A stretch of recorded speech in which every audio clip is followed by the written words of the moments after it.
And I want to say I stand amazed at who God is this morning. And I would like to start by praising God and reading Ephesians 3 verse 20 to 21. And it says that, now to him who is able to do immeasurably more than all we ask or imagine, according to his power that is at work within us.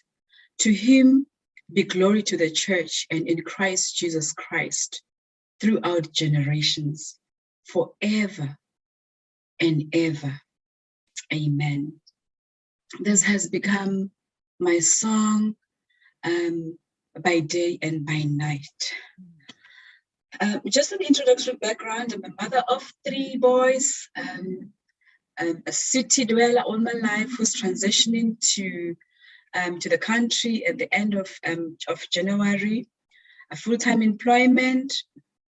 5.5 or 6 years ago, I made very bad financial decisions, and that involved me taking my firstborn son to a boarding school, and it was a very expensive boarding school. And I must let you know, brethren, that it was all against the injunction, because God was good enough to, to say no, but I proceeded anyway. And so to date, I'm still bearing the financial bad decisions that I made, still paying the debt for that school today, 5 years later. Now, I want to quickly share with you what happened in my previous church. The 2 churches met, and one brethren decided to donate substantive literature for distribution. And on that Sabbath, when the churches met, it was cloudy. And as we were busy packing the Step to Christ and the Great Controversy together, it started to really rain. And the brethren who donated the books, as well as the Bible worker, decided that we need to really pray for God to stop the rain so that we're able to go out to the streets. And as soon as the literature evangelists stopped praying and pleading for God to stop the rain, guess what happened? It poured. And we stood in the church and we said, what do we do? It's really pouring. The books are going to be a mess. What do we do? And the literature evangelist said, and the Bible worker said, we are going out. And so we got into different groups and cars. We had set out the robots that we were going to stand at and give out the books. That weekend, in the small city of Polokwane in South Africa, it was also a show. So the town was abuzz, it was busy, it was full, there were people all over. But obviously, because of the rain, we thought that, we don't know what's going to happen. Maybe we're going to miss the people. And we went out, and the further we went to our spots, the more it rained. I remember I was given a spot in a taxi rank. Those who know South Africa and how a taxi rank look like, it's a busy place that is not safe at all. When you decide to come to South Africa, don't go to a taxi rank, unless you're guided by the police. And so I was given a downtown taxi rank with 2 guys from Zimbabwe who could not speak the local language. And so when we got there, it was pouring, and they said, Sister Lesejo, you speak the language. We can't get into these taxis. They will not understand us. And brethren, it was when I stepped into the water so that I can just open the taxi and start distributing the books that the rain stopped. And because the rain stopped, the 2 brethren came and joined, and they distributed. And so we were distributing and also letting them know that Jesus Christ is coming and offering prayers and all that. And we went back. The books got finished. We went back. When we arrived, there was a conference pastor who had joined us, and he requested us to give testimonies of what happened, and we all shared. And there was a particular group that came back 5 minutes after they had left, and the pastor asked them, what happened? And they said, the moment we got into the robot, a car pulled over and said, why are you guys giving out in this rain? And they said, we're giving out books, and they're telling you about how Jesus loves you and how he's coming back to fetch you.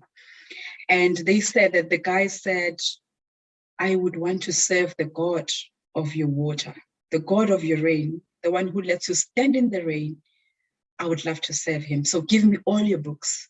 I own Builder's Warehouse, which is a building company, and I'm going to give to all my employees. And so he took all their boxes and he left. And so, and all of us who could say it was only when we got out of the cars and gave the books out that the Lord stopped the rain. And so that's why I've entitled this testimony, Stepping Out into the Water. And it was from that little story that, one learned to move on with God, irrespective of how impossible it looked. I know some of the stories might not sound real, but I am so much in awe, and I'm really willing to share all that I can, just to prove that he who is faithful will remain faithful. From that moment onward, I learned to depend on God for sustenance, because shortly after that, I lost my job completely and I had 3 kids, and you can imagine. So I learned to depend on God for sustenance, for food, for school fees, and for everything else. Later on, 2 years later, God blessed me with a job, and I made a decision that I will not insure anything. And that is after I have read and understood the book by Ellen White, Retirement Years. And so I said, Lord, I will not insure the car. I will not insure the property. I will not insure even my health. We will try to live as healthy as possible and follow the 8 laws of nature. And Lord, you will take care of it. And so far, the Lord has been and faithful. But obviously, one had an agreement with the Lord that, some of the money that is left, we will, use it for your cause. Now, many years ago, God has placed in my heart the issues around country living. Went to visit a family in Zanin, in a country. But, as the devil would have it, you put it at the back of your mind.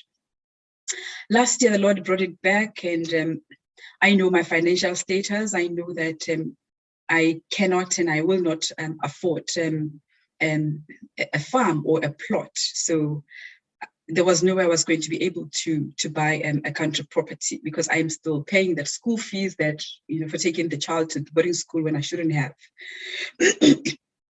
And so, but I started praying early this year, started really, really praying.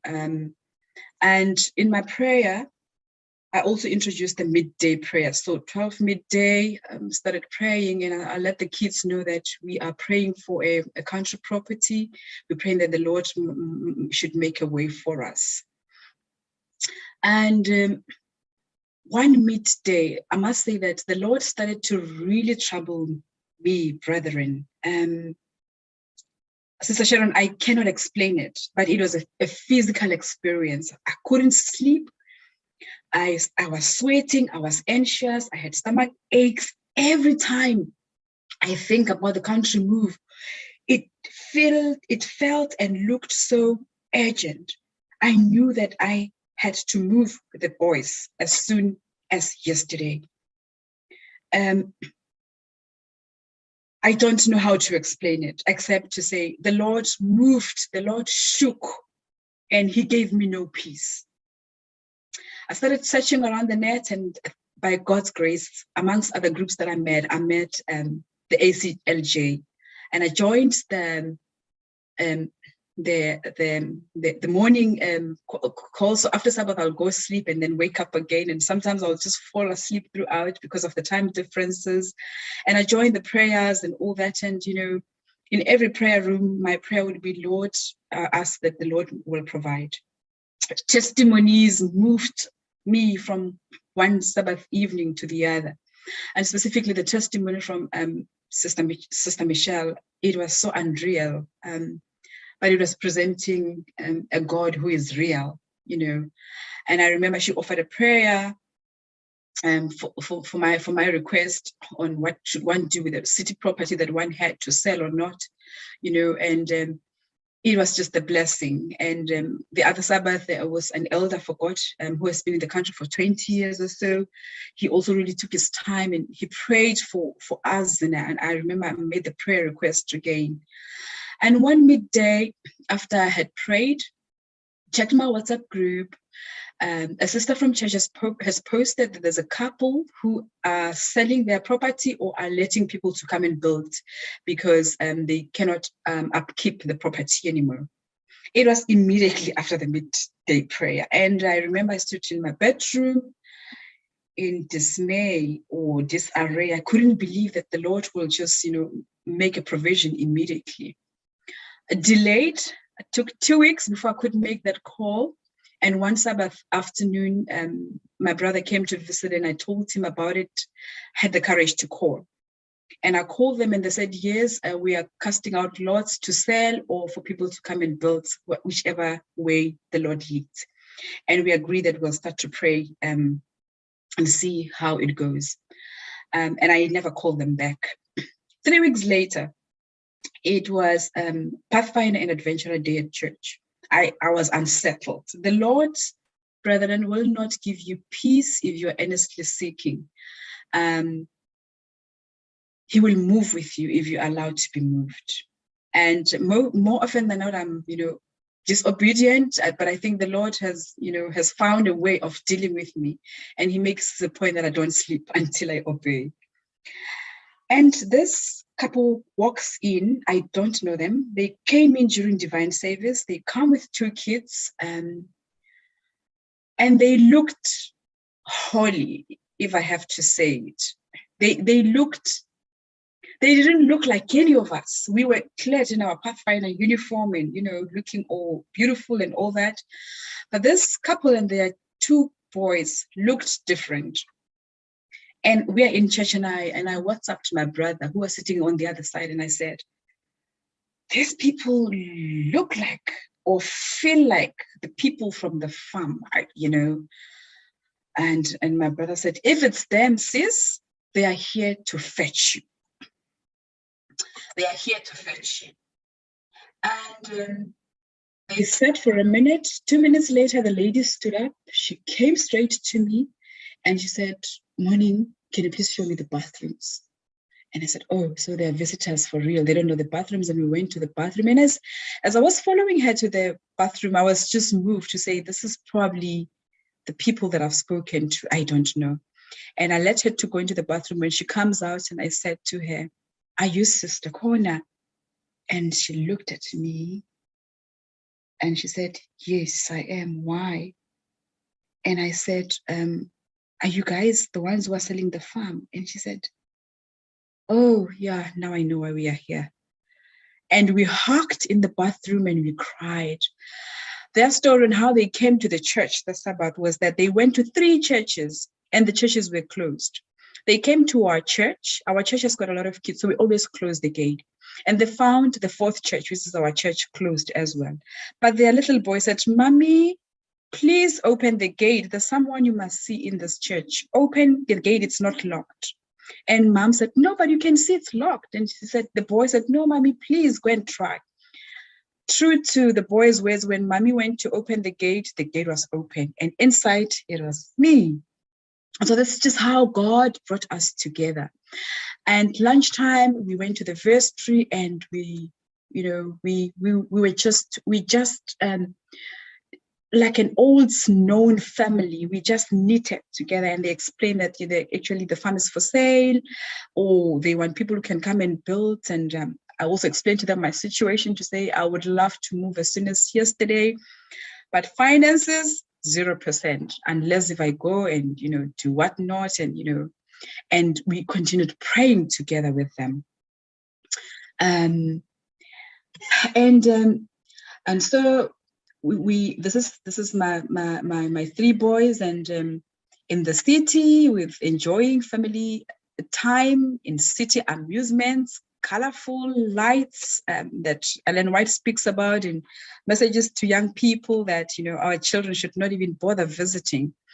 So this is us, and this is some of the things that we are trading off. And it's not going to be easy for the boys, but I know that it's long overdue. This is where we stay currently. We're staying close to the beach, so more often than not, we go to the seaside to have, some family moments. And so I'll come back to the story of what happened with the sisters. And so during these prayers as well of the ACJL, one other time while I was doing the devotion at the beach, God brought a couple, and we had a talk, and it led us to them giving or providing us with lettuce on Tuesdays. And there's another story on spinach. I will take all the time, but all I can tell you is that every Tuesday we have a supplier for spinach for free. I mean, for lettuce, and every month we have a supplier for spinach from one of the Adventist schools around.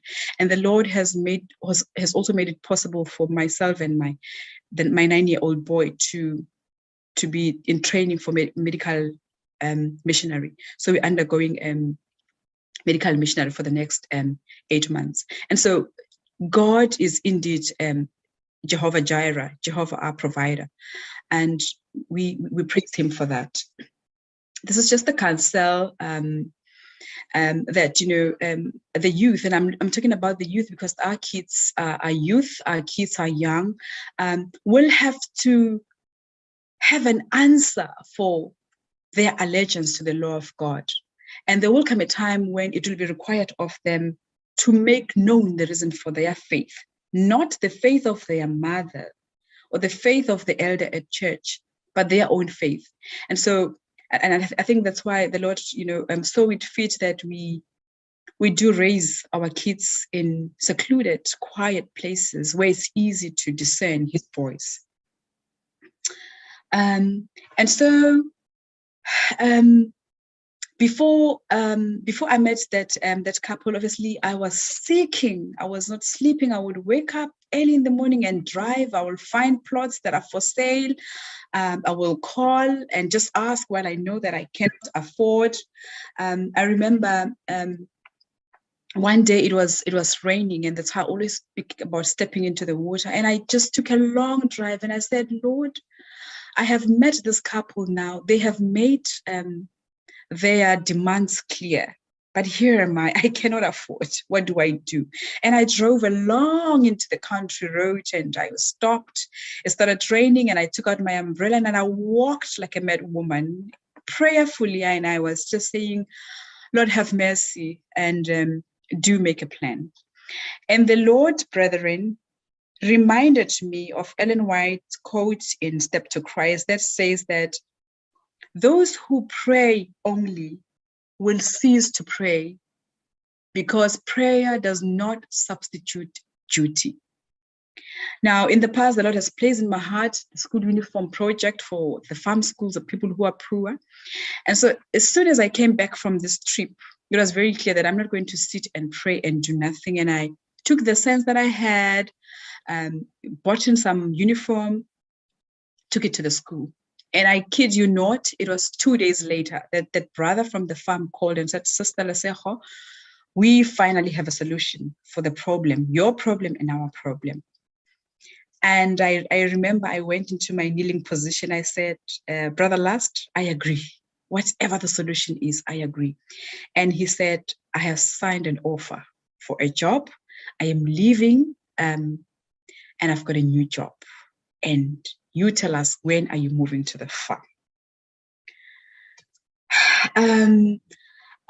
So the Lord provided. And while, as Isaiah 65 verse 24 says, and it says that, and it shall come to pass that before they call, the Lord had already answered. The Lord had prepared a job contract for him and his family to leave the place so that myself and my family can move in, irrespective of the financial difficulties that we had. And the agreement that we have with them is that I move in and rent, and while I'm sorting out my finances, and also they are moving into a new territory, into another province in Mpumalanga, and they are just hoping that the Lord will also see them through that side. And so God has made it a win-win situation, because they also needed the money to pay off the farm, and I also needed a place to stay. So I am moving in. It's a sort of a rent-to-buy arrangement while I'm sorting out my issues and selling the city property that I have. They also, are sorting themselves out in a new environment. And so I was saying to Sister Sharon, may the Lord continue to increase and bless the ministry.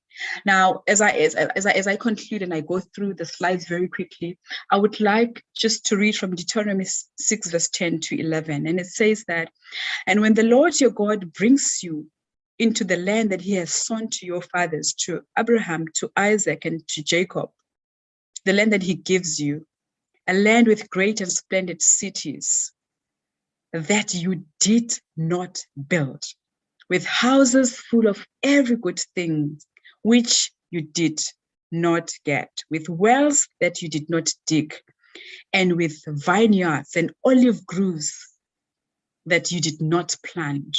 And when you have eaten, be careful that you should not forget that it's the Lord who took you out of Egypt, out of the house of slavery. And so this yellow map, this is where we are currently in the Eastern Cape. That's one of the rural provinces. This is a province where the late Nelson Mandela comes from. We actually are less than 200 kilometers from his homestead. It's a province that has got about 6.9 million people. We're currently in East London. It's a population of 267. But the plot where we're moving into has got just under 5,000 people. So the Lord is really moving us from, where it's congested to just a population of, less than 5,000 people. And you can also imagine that it could be not more than 1,000 or 2,000 at the most households. And this is the country home that the Lord has blessed us with. It's a very humble, country property with just the basic necessities. Very serene and quiet place. You can feel, a pin drop. And this is my kids and their kids when, we went visiting with them. And they have assured us that there are a lot of snakes. And so, which is one of the things that I'm very scared of, and I pray that the Lord may take care of it. They do have a lovely boma, as you can see, and also a small flatlet for visitors who would want to retreat. And this is some of the pictures in the backyard. The photo on our extreme right shows how fertile the land is. It's got three portions, one on top, the house is in the middle, and at the bottom. At the bottom, it's very fertile because all the minerals and the waters flow over there. This is going to be my favorite spot because I could already see a prayer room somewhere out there in the bush, as you can see. The plot is about 14.3 square meters. I tried to convert into acres. I think it's just over 3.5. All I know is that you can fit in over 30 houses, each with over 1,000 square meters. It's quite big. We could not even walk all of it. I understand that it takes 2 days for you to really walk every corner. And so we were, this is just the length and the breadth of the plot. What is interesting about it is also that, it has got dry land, wet land, and moderate lands. I don't know how God does his things, but as we were walking along, because I was doing a lot of crying, I could say, this is the Lord of seasons. There are times when it's dry in our Christian journey or in our search for property. But there will be time when it's all green. And I pray that when it's all green, let's grab all the opportunity and move in, because the time that we're given to finish the work will soon be closed. To be aware of new videos like this one, be sure to subscribe to the Preparing for the Time of Trouble channel. For more free videos and downloadable audio podcasts, as well as handouts, go to www.preparingforthetimeoftrouble.com. Topic categories include recordings of live seminar presentations, country living, sustainable gardening, homestead remedies, how to be self-sufficient when the grid goes down, wild edible and medicinal plants, hydrotherapy, and end-time Bible prophecies. To take advantage of these free resources, go to preparingforthetimeoftrouble.com.